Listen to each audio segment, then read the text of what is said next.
Thank you for watching Average Joe. And if you like our videos, make sure to subscribe. And if you like the content, give us a thumbs up.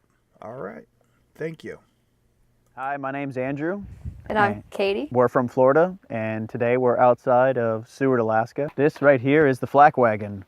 FL being Florida, AK being Alaska. And we drove all the way from Key West to the end of the road in Homer, and here we are in Seward now. We quit our jobs and we decided we wanted to travel for at least a year was our original plan, and not really knowing exactly what we were going to do up here, just wanted to go for the adventure. So the trip up here mechanically went off without a hitch. We spent a lot of time and effort repairing or pre-repairing any wearable parts that could go out. Spark plugs, brake pads, rotors, leaf springs have been beefed up. Pretty much everything was prepared for the trip beforehand. Haven't had to make a single repair since then, other than, you know, breaking a few hinges here and there, getting yanking doors off. So this is our kitchen. This is where we do all of our cooking. We actually made these wood pieces to fit on the doors, and I painted them, and he did most of the woodwork. And on here we put some of our leftover vinyl countertop. It's a countertop from the interior that we had left over. This is our stove. Typically what we've been doing is we cook mainly dinner on this and breakfast. We make coffee and bagels and things like that, pancakes. But for lunch we try not to, it's hard to constantly use this cooking because it is a process. These are our propane tanks. It's just a standard camp stove. Yeah, standard camp stove. Nothing fancy. Again, this was just a Coleman general camp stove, and we've actually been using the same stove for 4 or 5 months now. Yeah. Haven't had any problems with it, so we're really happy with that. We do cook inside. We just make sure these windows pop open. So we make sure those are open, and there's a window in the back that opens as well. There's also a carbon monoxide detector immediately above the stove that will go off should we cause any fumes. Haven't had any issues cooking inside, and we actually do cook inside a lot because of the rain. So when you're cooking outside in the rain, it's not that much fun. So the wind more than the rain. And the wind too. Here, so it pulls out the stove. Another thing you'll notice we did on these boxes too, all the doors lay flat. This is extra workspace everywhere just to make it easier. Both of these cabinets fit right inside this door jamb here. One thing with a van or any other tiny home, you want to make the most of any space that you have. So I saw dead space there. I needed a place to put a kitchen. There it is, and it folds up and goes away nicely. And then it gives us more storage. There's also space inside the doors here as well that's being utilized on both sides too. I mean, there's extra propane, olive oil, hoses. And behind this is all insulated as well. You can't see it, but it makes it warmer. The whole van is insulated, really, really well insulated, starting from the bottom up. There's a 1/2-inch foam insulation, then there's 1/2-inch plywood, then there's vinyl floors. So why don't we move on in and we'll go talk a little more about that.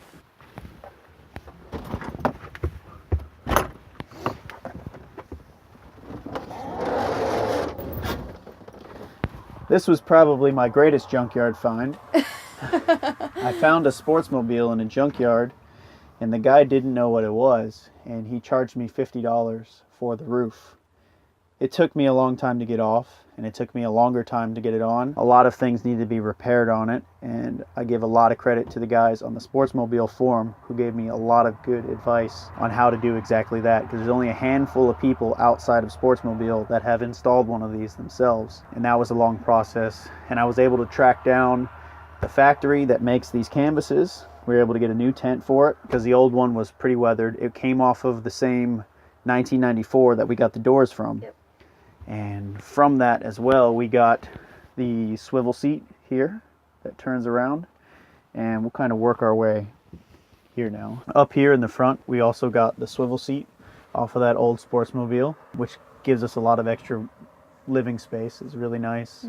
A few other things to note up here: insulating curtain. One thing I would definitely recommend if you're doing van life, RV life, bus life, anything, blackout curtains, because inevitably you're going to end up in a Walmart parking lot and you're going to want to black out your windows. So I made these. Inside is insulation, and these are completely blackout curtains. So we snap them on. So we put these marine snaps onto the doors. You can see them all around, and no one can see in. You can't see out. It's completely dark in here. Keeps us warmer too, and cooler if we want to stay cooler.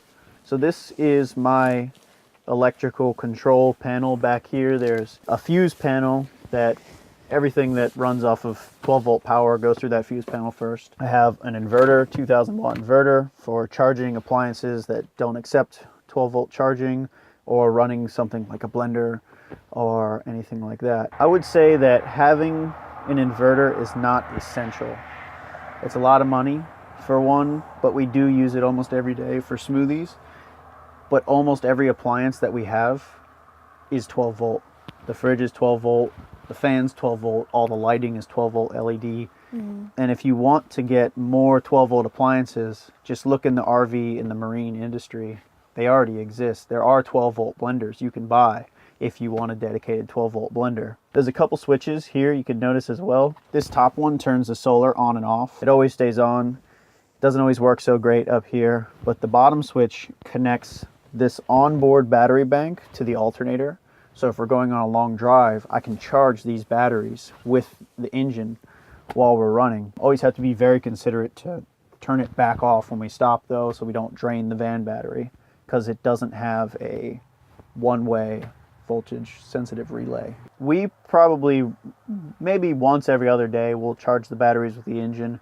However, it does take a long time to charge the batteries all the way up. Whenever we can, we plug in the van and top the batteries up and get like a true full charge. And we have to do that probably, unfortunately, almost every other day while we're here. Otherwise, the fridge shuts off. And I've kind of been tweaking the fridge where we'll turn the fridge on only at night. And through the day, it just acts like a cooler that keeps everything cool. We monitor the temperature of it. If it gets above, you know, upper 40s, 50 degrees, we'll turn it on, or I'll run the van for a little bit, get it going. So the top degrees is the fridge, and then this is outside. It's real time. We keep track of it. Yep. And if it's too hot If it or gets- too cold even, that Yeah. happens sometimes. We leave the fridge running too long and it gets down to Yeah. 25 degrees. Your stuff freezes. Installing onboard propane is very expensive. Has to be done by a licensed propane installer. And I couldn't get it done for less than, the quotes were like $1,500, $2,000 for onboard propane. You can buy propane kits for vehicles, but even a new propane, a vehicle-ready propane tank is going to cost $400 or $500, and then you still have to do it yourself. And moving vehicle with propane tank that I installed myself is kind of one of those things where I need to draw the line somewhere. You know, I'll do electrical work, I'll do 12 volt appliances, I'll cut holes in the van, but endangering our safety is not something that I'm going to do. The charge controller's back there too. The 12 volt remote switch is back there as well. I ran everything through this part of the kitchen unit here before installing it. And that was another thing I did. I pre-ran a lot of my wires. You know, before I put the wall up, I ran wires for things I knew I was going to need. And then I ran extra wires for things I didn't know I was going to need until I needed them later. So there's 3 different types of insulation in this van. The first layer is Reflectix, which is the foiled bubble wrap. And that went directly against the wall. In larger gaps, we put fiberglass insulation. Something you need to be very careful about with fiberglass insulation is it absorbs moisture. So if you're heating your van or cooking in your van, it could get wet and it could be a sponge that's going to rust your van from the inside out. All the fiberglass in here is bagged, so it will not absorb moisture. A vapor barrier is another way to prevent moisture from absorbing into your fiberglass. And then on top of that, there's slats that run the length of the van. And in between each of those slats is the foil-backed foam, 3/4 inch foil-backed foam. And the van stays pretty toasty. With the pop top down, we don't lose a lot of heat, especially with the curtains up. We did a lot better before we did the pop top, because the pop top is a fiberglass roof with just a thin piece of the Reflectix inside of it. So that did decrease our R value quite a bit. And we do have a little buddy heater if we need. Very rarely do we have to use the buddy heater. It's nice every now and then. But we can always just turn on the van and turn on the heat, and it does heat up back here pretty Heats well. up really fast. And then it kind of retains that heat. We've only used it maybe once or twice. I'm almost 3 times. Now that we're talking about it, I'm thinking about why do I even have it? I know. So moving this way around the van, this is our kitchen unit. We built this as well. I was very fortunate. Katie's dad was really nice to me and builds pool tables and hotel furniture and let me step into his workshop for an afternoon. Cranked this thing out in 6 hours. Yep. And everything else took so long. I mean, Yep. just like these boards. I have tools to get, general woodworking done. He had the machinery that we needed to make a nice clean cut on large pieces of plywood. And then we painted it, we antiqued it, we glazed it, a laminate countertop, and cut the sink into it. And it's purpose built. It's built to fit exactly the layout that we wanted. It contours to the back of the van, so there's not any large gaps in it. The fridge fits perfectly. We have a little freezer in here as well. I would love a bigger fridge because we find ourselves going to the grocery store once every week. It adds up because instead of buying in bulk, which ends up being cheaper, you have to buy less and you end up spending more, if that makes sense. Whereas if you go to Costco, you can get really cheap things. But we do have these storage units, and these also contain food as well. And then we kind of limit ourselves on the refrigerator because it does sometimes get up in the 50s. So down here we have some general storage as well too. And these are where the batteries are. These are the 6-volt. They are lead acid batteries. So one thing with lead acid is they can't tip over. They'll leak, and they need to be ventilated or they'll give off potentially flammable or toxic gas. Fortunately, with the fridge and the vents back there, that ventilates them enough. That's okay. I did put them in battery boxes as well, just in case of something sloshing around. And then we have just general cleaning supplies down there. And inside here as well, this is where our water tank lives.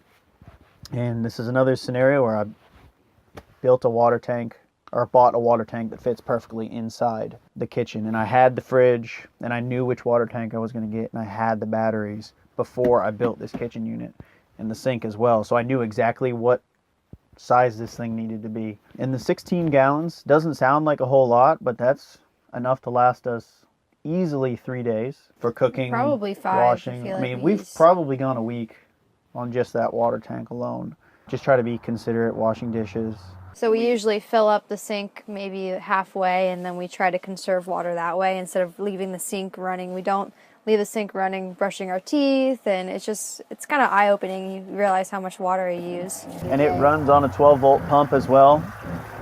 And this is just an RV water tank pump. I have it on a switch, so we'll turn the pump off when we're done, and that's important because should you spring a leak, you don't want your pump to cycle out all your water into your van or bus. So these two are lights, and this one is a porch light that's out there, and the other two are just open right now in case I want to wire something else later. We also have a remote switch for turning on the inverter, and then 12-volt charging station. And we have one of those over here as well where we charge our phones. Yep, USB charging station on the other side. I should show them what I'm sitting on. So this is not only a nice fancy seat or footrest, but this is where we do our business. It's just a simple, self-contained toilet, and it is really not as nasty as it sounds. Yeah. This is for number 1 only, please. But it really is simple to take apart, and it's you don't have to get your hands dirty doing it. You just carry that tank to any toilet and dump it in, push a button, and then you're off, and that's it. So that thing has actually been really, really handy. It's nice to have your own bathroom in here when you need it. Yeah. So a lot of the times we just camp where there's no bathroom. I mean, a lot of the times we camp off the grid, I would say. Well, if we're out in the woods, I'll go to the bathroom in the woods. But if we're in a city somewhere and there's not a bathroom immediately available, this is nice to have. So this is our bed. It is in couch mode right now. So this does fold out and lock into this channel right here. And we built the frame ourselves. So the frame is just wood frame. And underneath is storage. So when we slide this all the way and we bring this piece of mattress up, we can lift up the storage unit. In our storage there, we have a lot of emergency foods, just in case we were driving on the Alcan, so we were worried that maybe we would get stuck for a long period of time. Luckily, it didn't happen. In there is also a lot of our winter gear, so things we don't need necessarily right now, and we'll put our summer gear in there when we switch to winter. We did spend a lot of time picking out the bed because this is our bed.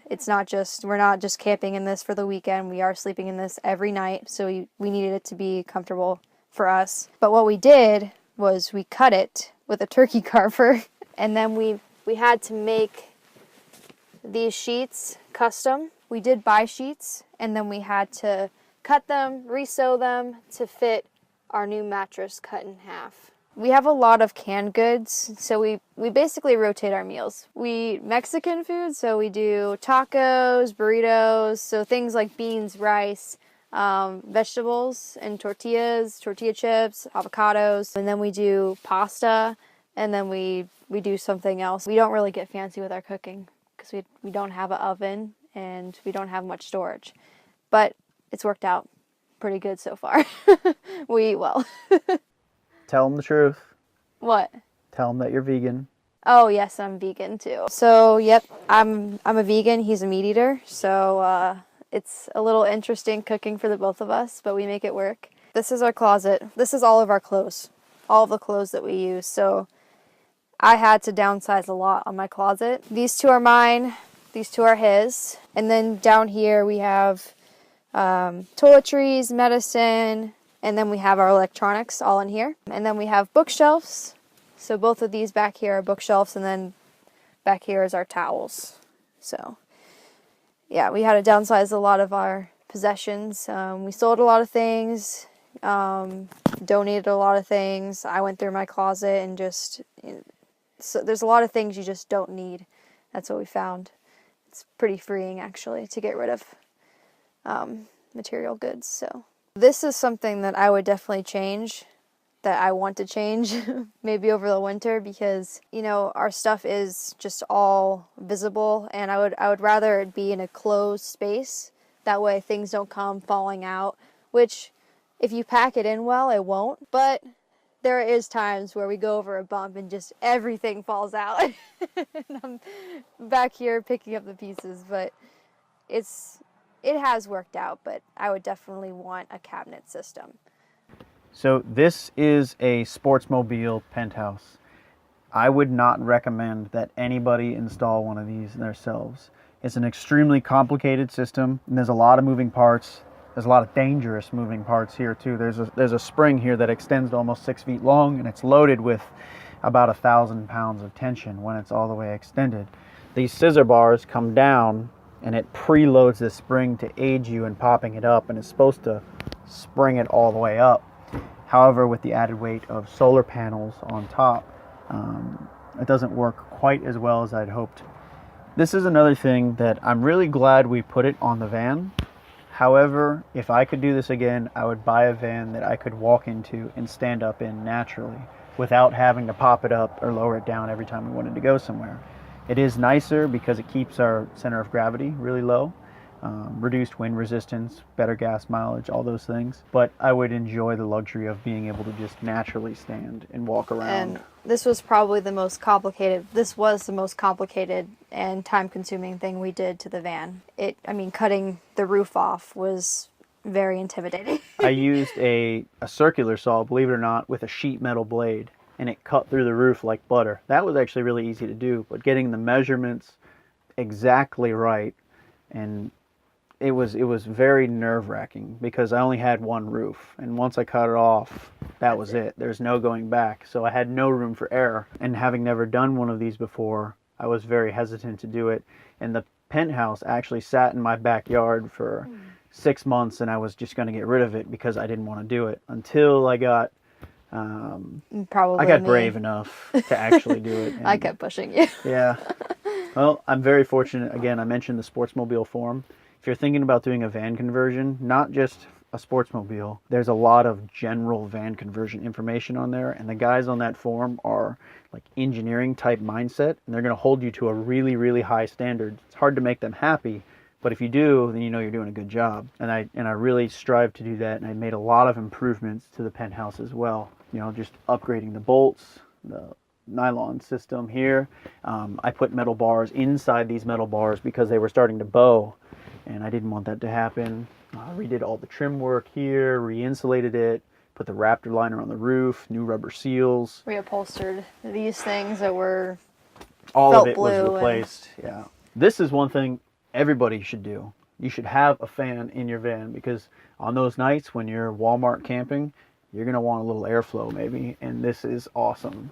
And this is just a simple crank up fan, and then 3 speeds. This is another one of those things. I plugged into my 12-volt remote, so if I want to turn it off, I can turn it off with the remote without having to get out of bed. So before I started the build, I wanted to fix everything that was wrong with the van and things that I could potentially see going wrong with the van. And I had this really strange fear of rust. So I rubber lined the entire floor of the van with truck bed liner before doing anything else. Anything that was rusty or any holes that were anywhere, I bondoed them, I primered them, and then we rubber lined them. And then we did the insulation, and then the plywood sheets that are cut to fit. And then this floor is actually laminate flooring. Comes in a big sheet. It might be vinyl actually. But anyways, it was a sheet, and I wanted to get the sheet that was like the fake hardwood, because it's waterproof. I mean, it's a solid sheet, so if you spill anything on it, it's not going to go through the cracks anywhere. So you could sweep it out. You know, if you get in a car accident, bang your head a little bit, there's blood on the floor, not a big deal. Just wipe it out. So there's 1/2 inch of insulation, and then there's a 1/2 inch of plywood, and then the laminates on top of that. So that gave us about 1 inch and change over top of this here.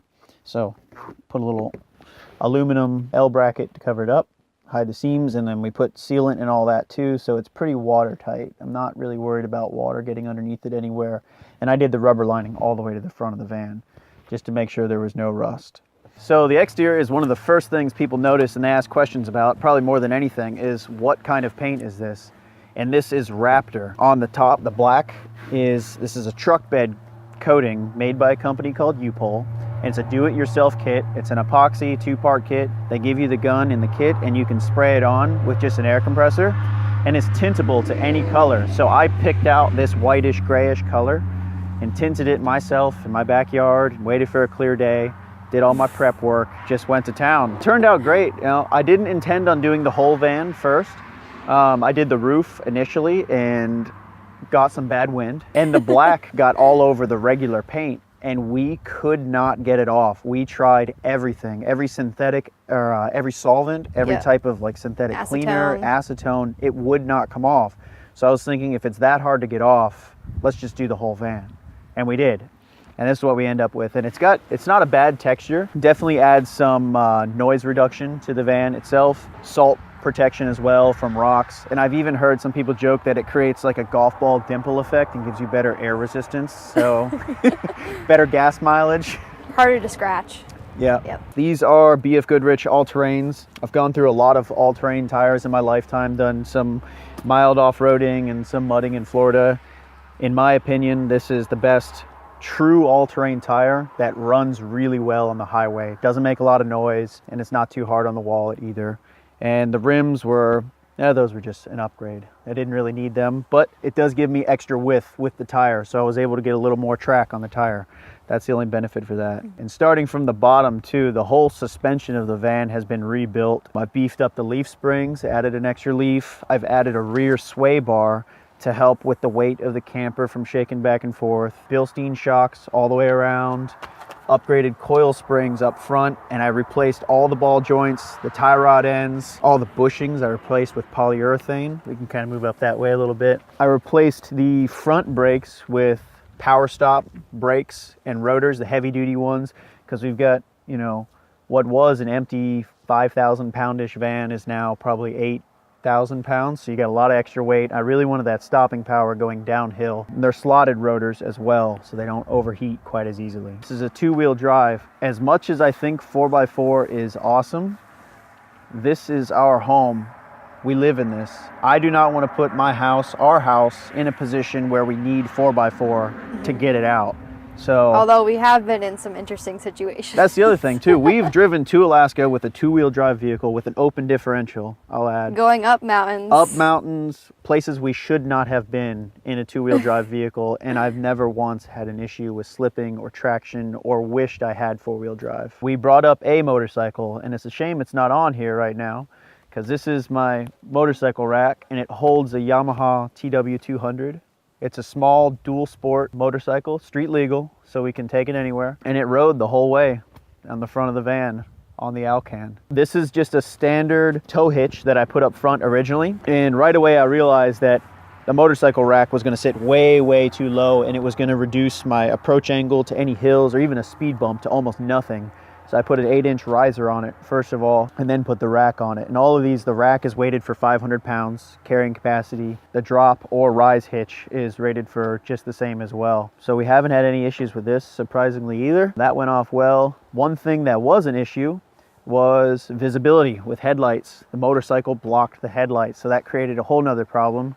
And I had to get snowplow headlights. Put those on there, wired them in, got some extra LEDs, kind of crudely wired them in. I didn't do anything too crazy, just some simple relays. I did have to do a little bit of welding. I mean, I made the grill out of an old RV tow kit for towing a car. I didn't do any heavy fabricating. I just modified things that already closely fit what I needed them to do. One thing that is a little bit of a bummer about these Ford vans is the headlights really aren't that great. They don't put out a ton of light. So going off-road or back trails, it's really nice to have a lot of light, especially if you're getting off the highway late at night, you're tired, You're trying to find a place to camp out. Going down a dirt road. We've used it a number of times. Great for wildlife spotting too. Actually, when we're driving on the dirt roads, you can see coyotes or foxes much, much further off. We do have solar panels as well. So these are 160 watt panels. There's 2 of them. So we have a 320 watt system, and it runs into a 40 amp multi-point power tracking charge controller, an MPPT, which is the most efficient type of charge controller you can get. From there, we actually run it into 2 6-volt golf cart batteries. And I've wired them together to make a big 12-volt battery, 225 amp hours. And that battery powers everything in the van. The fridge, the lights, water pump, the water pump, the blender for making smoothies. Everything runs off of those batteries. They're really efficient, so I had to pay a little bit of extra money to get the wattage I wanted in the smaller package that was going to fit on the roof and be light enough to work. They are mounted onto a track system that is designed for Yakima roof rack. This is another example of me modifying something slightly that already serves a purpose and just made some bolts that go right into the track. And it's adjustable too, so if I needed to slide the solar panels forward or backwards, we could, or remove them entirely, that's also possible. So we have here a swing out bike rack. I got this on Craigslist. I got most of the stuff on Craigslist.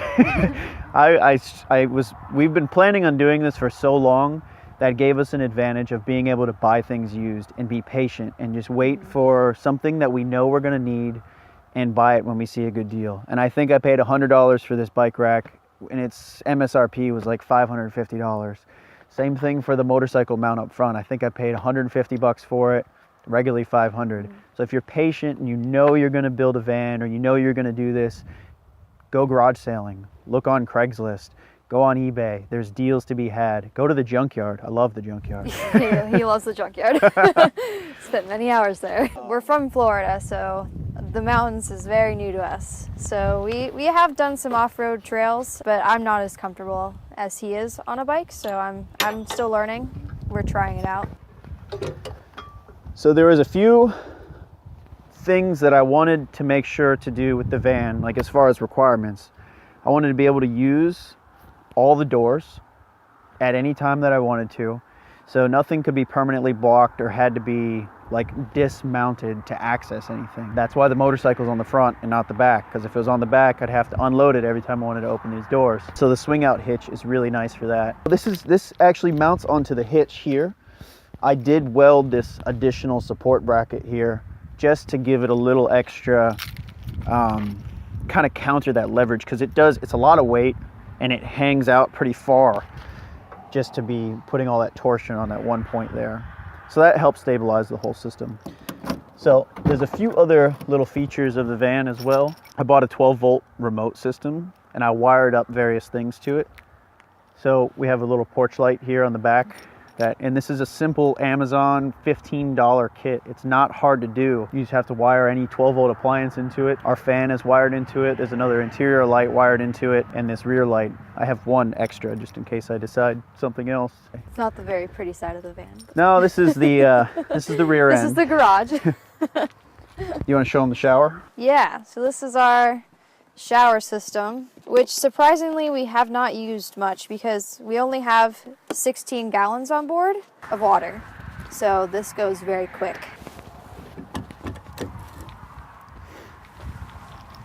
So now we have a shower. I'll turn it on real quick. Yep. And we have used it only a couple times. Bathing suit. Yeah. We really don't use this as often as you might think. Kind of our go-to shower is baby wipes. Baby wipes are used more often than not. Yeah, and we also have a gym membership. So along the way, we are able to use showers. Gym memberships are really helpful. So it's not a lot of water pressure anyways. And we find that with 16 gallons on board, that if we were to shower every day, we'd be out of water every 2 days. Especially with all, if it's hot, you're drinking a lot of water, depending on what we're cooking. We cook most of our meals ourselves. We very rarely eat out. And then washing dishes too uses a lot of water. It does. This is our water fill. So all you do is unscrew the cap, and then we have a filter hose. And so we hook it up to any, drinkable, any potable water any potable source. Water. It's only a tank on board. There's no live pressure system. We built the van to exclusively camp off the grid. So there was never any intention to be at a campsite. And I think we've only camped or paid to camp at campsites in Yellowstone, Glacier National Park, basically all Banff, the national parks, and Denali. Where There's you no other way pretty to much do have it. to. Yeah. And inside, before the tank makes it to the sink, there's a really fancy 3M water filter, filters out lead, contaminants, anything you don't want to drink. So I would feel comfortable drinking lake water if I had to. Her, maybe not so much. But also over here we have a power input. So in addition to having the solar panels, there's a 12-volt battery charger in here as well that will top up the batteries. And I've done a few things with this plug. I mean, it goes to the battery charger. It also goes to the fridge. This is the rear of the fridge here, and it's a 3-way fridge. So it can run off a 12-volt power, or it can run off a 110, and I'll flip the switch and it'll run off of the plug. So that helps the batteries charge and stay healthy that way. The fridge also does run off of propane, but I don't have it hooked up to do that. We have no onboard propane system. Yeah. But we do cook with propane. So we had to do these all as well. We had to cut the van. So I got this fridge from a neighbor of mine, a refurbished fridge out of an old 1986 pop-up camper. And this is, again, being frugal. I knew I needed a fridge, and 12-volt or 3-way fridges, brand new, of almost any size, are like $600.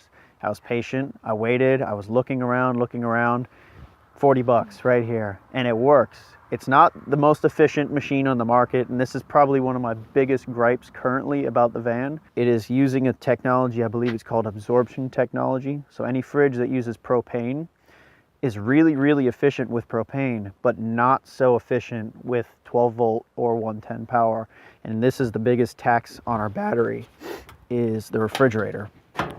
And depending on where we are, it's a catch-22 sometimes. Here in Alaska, the weather's colder, so it doesn't take as much energy to heat the fridge. However, I haven't seen the sun except a handful of times this summer.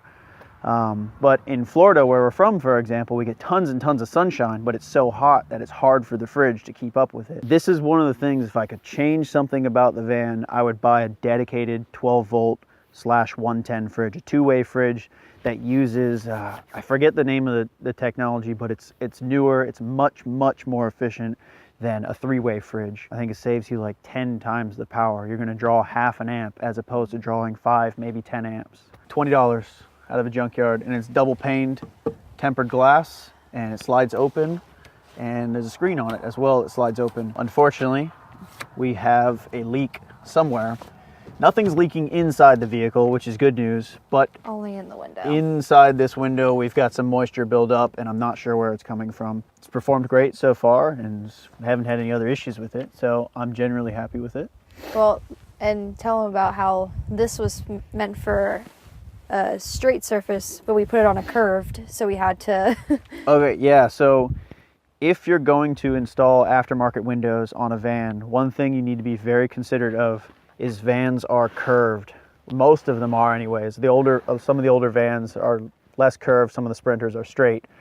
If you get a window that's built for a trailer or an RV, they are not curved at all. So if you get one that's very tall in the vertical direction, you might have a gap of half an inch at the top or bottom. So you need to be very considerate of that. This one was not so much. Like, I could barely fit a penny underneath the top or bottom. This is Dicor RV window sealant on it.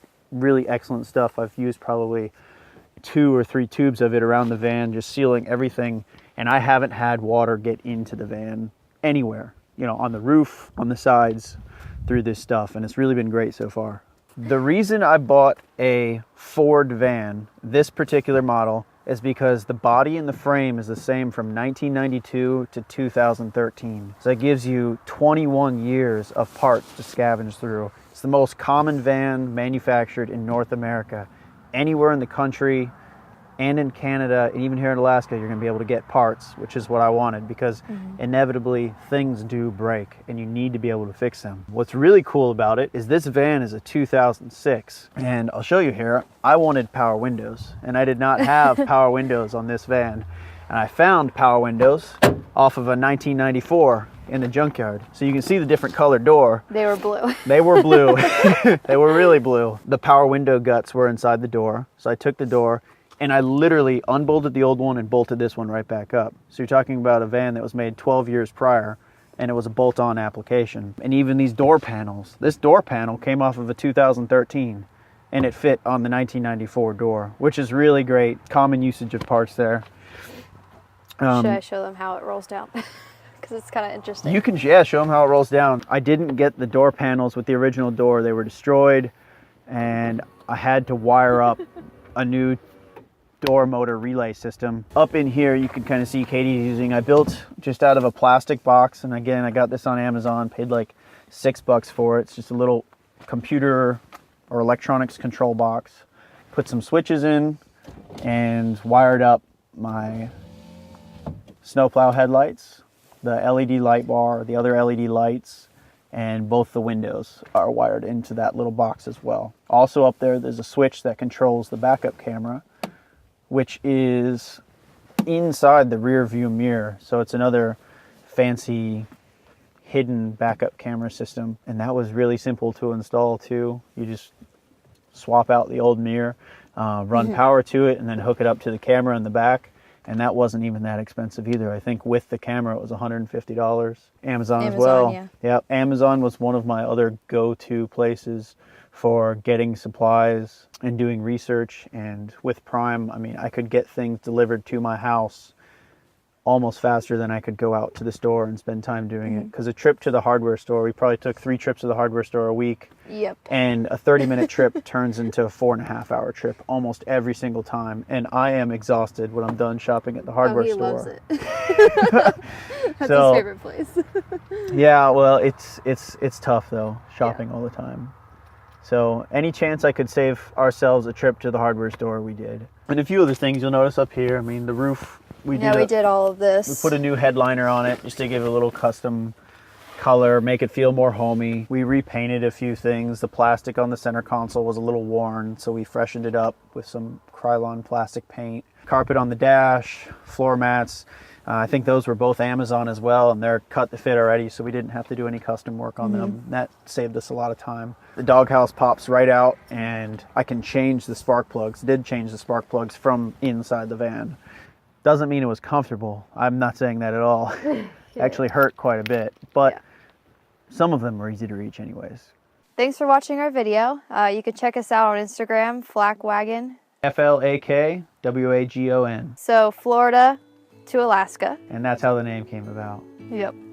And it fits it pretty well because it is a rugged beast that has gotten us all the way here, and I'm really happy with it.